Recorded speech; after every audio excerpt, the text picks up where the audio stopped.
You're listening to 990WBOB.com, Renegade Radio.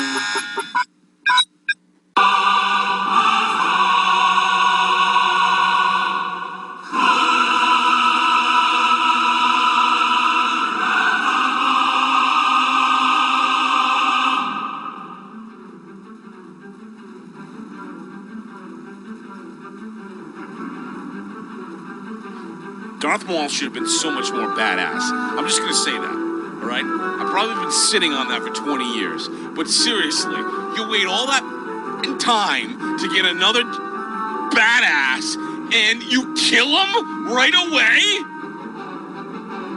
With friggin' a young Obi-Wan in his little ponytail? Come on! He actually comes back in the animated series, just so you know. Oh, good for you. 60-year-old watching cartoons. Thanks for telling us. He's Furry Man. I'm the Pal. That's Joe Ferrell behind the boards. This is the Y on Site. Big thanks to Doreen Collins. Can't wait to check out the new show. She's always funny, fun.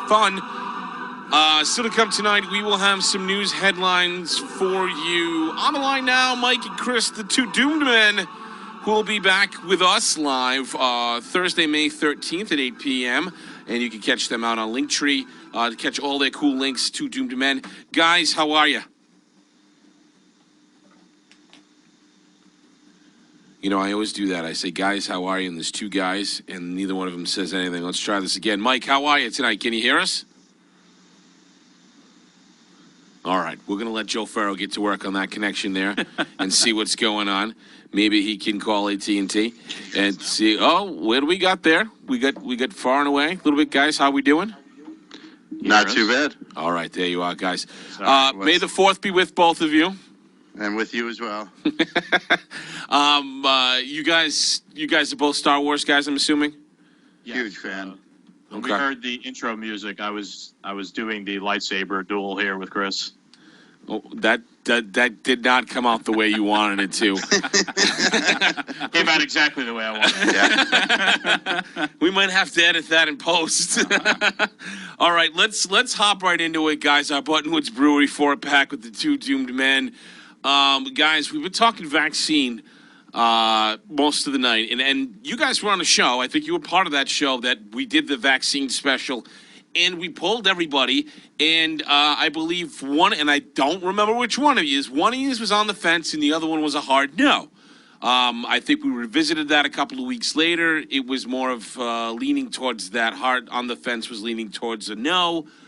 Now as time's going by, I've been griping, if you would, about the social media warriors and their little I get vaccinated on social media. Where do you guys stand on the vaccine, and where do you stand on the, you know what, I'm going to take it a step further.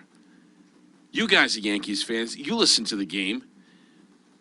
Every other commercial is, get vaccinated, New York. And it's not just the New York market. It's the Boston market. It's the Providence market, so on and so forth. Where are you guys standing on the vaccine? Is that type of stuff turning you guys off or more in one way or the other? Or is it thinking, well, crap, I can't go to Yankee Stadium unless I have the vaccine. I may not be able to go on that trip I want to go on unless I have the vaccine. Mike, you go first. Okay, so it definitely is turning me off. I have not been watching baseball as much lately, and I've been thinking about it lately, and I definitely do feel that this whole politicization and trying to sell us the vaccine and whatnot at every turn is definitely turning me off to wanting to watch. They're not requiring you to have the vaccine as of right now at Yankee Stadium, and we do have tickets for May something, 22nd maybe. The only thing we have to do is get tested, which is not that big of an inconvenience. I'll go do that. But if they did say you had to be vaccinated, then I'm not going, That is a fair point. You do have to at least be tested, I think, within a 24, 48 hour. You don't technically have to be vaccinated. Chris, what do you say? I was on the fence, and now I am just a straight-up hard no. Things have really it's been flip-flopping too much, and I've been realizing that everyone's fighting over you should get vaccinated, wear the mask. If we don't do this, we're not going to get back to normal. No, you're fighting for things to stay completely the same. If I need a passport to go to a Yankee game, the Yankees won't be seeing me in attendance anymore. If New York truly gets out of control, I'm to the point where there's not much tying me here. I'm a single guy. My father has friends down in Florida. I'll go to the land of free and be a refugee down there. Fair enough. Fair enough. Let me ask you this sub-question off that.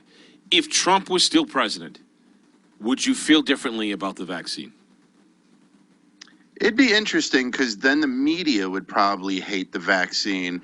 But I still think there'd be a lot of flip-flopping going on and like nefarious reasons to get it. So I think I would still be where I am today. Regardless of politician or who tells you to take it or whatnot, it's my decision to not take it. And it's not that I don't believe that it works or it's not safe. It's just you just can't tell me what to do. Yeah, especially if nothing's going to go back to normal. All right, guys. You were pretty vocal about Biden's first 100 days, so I'm going to let you give him a letter grade right now. We're coming in front of principals Mike and Chris here. The two men are judging Sleepy Joe's first 100 days on the job. Chris, what do you say? I'm going to keep my letter grade that I gave him on our episode at a D because he set the bar pretty low for most of his goals. A lot of his goals were accomplished in a stroke of a pen. Nothing was really, nothing that I've seen or been affected by his goals have changed. And he still fell short on kids going back to school. So I really feel that he set the bar low for himself, and so they could talk up what he did in the 100 days. So my grade is a D. Mike? Yeah, I gave him a C. And like on our episode, I gave him a C based on the goals he set and which ones he did or didn't accomplish. And I gave him a C because he did actually accomplish some of the goals he set out to do, whether you agree with him or not. But then there's the point that Chris made that set the bar low. I did think, though, that his biggest goal to be a unifier was not hit. He was the complete opposite. He didn't do anything that would bring Republicans to the table, and he didn't do anything either, really, that would appease progressives. He didn't pass a minimum wage. He didn't get a vote on Medicare for all. He seemed to only really represent the corporate Democrat establishment class. So I don't really see how anybody is happy with him at all. Just the CEOs. Yeah, I would say C minus, maybe somewhere in there. Yeah. He made an attempt, with his whole stimulus package to get things going. He has not, in my opinion, reached across the aisle. The vaccine, he's pushed it, and I will give him, he is trying to open things up, whether you agree with it or don't agree with it. He's made it common. He's gotten it out there, and he's pushed. Or at least the Democrats have pushed through it. But like you said, he has not reached across the aisle, and gas is going up, and gas is going to go way up. And that's something that I do believe is going to ultimately be the downfall of his one term. Let's segue to the NFL draft. Let's talk some fun stuff. Over the weekend, the big news here in New England, and in my opinion, a huge, ginormous mistake. Got into a great conversation today. Guys, I am a huge college football nut. If you haven't noticed that about me, probably way more, like 10-1 more than the pro game I am a fan of. And I got into a great conversation around the water cooler today about college football. And the center, the center of it all, the nucleus was great Alabama quarterbacks. And I'm talking to a guy maybe 10, 20 years older than me. And I said, man, give me one good Alabama quarterback. And he went, Pah. I was like, yeah, okay, you're going to drop Stabler. You're going to put your penis on the table and say Namath, who wasn't a great, but he just is known for that one thing. Right. You're going to moan and groan and say Bart Starr, perhaps the greatest all-around quarterback, if you're a true fan of the game and nostalgic to it. But I said, give me something in the last 30 years. He couldn't answer the question. He quickly changed the subject. I'm not loving this pick. I don't care. Alabama wide open. That's what I say. Everything is bigger, faster, stronger. They're just that much better. That's my takeaway from the draft. Saban and Belichick had there was envelopes passed with his first two picks, to be honest with you. You guys you're big blue, big Giants fans. Yes. But that being said, I'm going to do a headline in the next segment about Bradshaw's take on Aaron Rodgers trying to hijack the draft. What was your takeaways, Chris? I didn't go too deep into the draft this year. I usually watch that with my father, and he was on vacation during it, so I kind of, it was on the back burner. But I think the Giants, with the trade for their first-round draft pick, with what they did with Chicago, was great. We got 2 picks for this year and 2 more picks next year. So I really feel that the Giants are finally in a good rebuilding mode. And we got this awesome wide receiver. I forget his name off the top of my head, but Tony. there we go. Last season, he didn't drop a single pass. So now, Daniel Jones has these weapons. I would like to see a stronger O-line form around him. But we got weapons on every aspect. And, we even picked up another running back, I believe. So that's good. So if Barkley's still not 100% or if he gets injured again, I like having these new young, backups to, take the reins and keep us moving forward. The picks for next year are valued higher amongst many in the NFL who say so because the players will have a full season this year, and scouts will get a better look at them where they didn't have the access to them. So the Giants did impress. Mike, what did you take away this year from the draft? Yeah, I thought the Giants did an absolutely bang-up job on everything. Chris said before that they're rebuilding. No, I think that next year is the year. Yeah. They've been rebuilding the past couple of years, and they were starting to get a little bit better. I think now this is the year that they're finally going to compete. They got Kadarius Toney. They got this edge rusher, Azeez Ojulari, who was supposed to be a really top 10 pick almost, and they got him a little bit later. And I think this is the year that the Giants are finally going to be ready to go. On top of that, they planned for the next couple of years also, getting the picks for next year's draft also. So they seem to be set up to compete this year, and they still have something in the tank for the next couple of years to keep building. That's what I wanted them to do. So I have to give Dave Gettleman credit. He's been taking a lot of heat here for a while. They did a good job this year. Any thoughts on what the Jets did?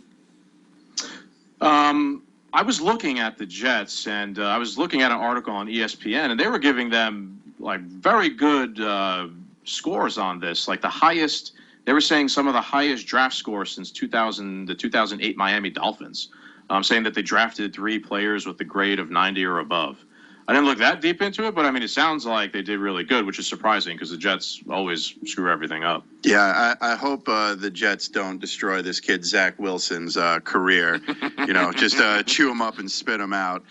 He's got a long road ahead of him. But we got friends here in New York that are Jets fans, and it's been rough. They haven't seen a Super Bowl since it was in black and white. So, we throw them a bone every now and then.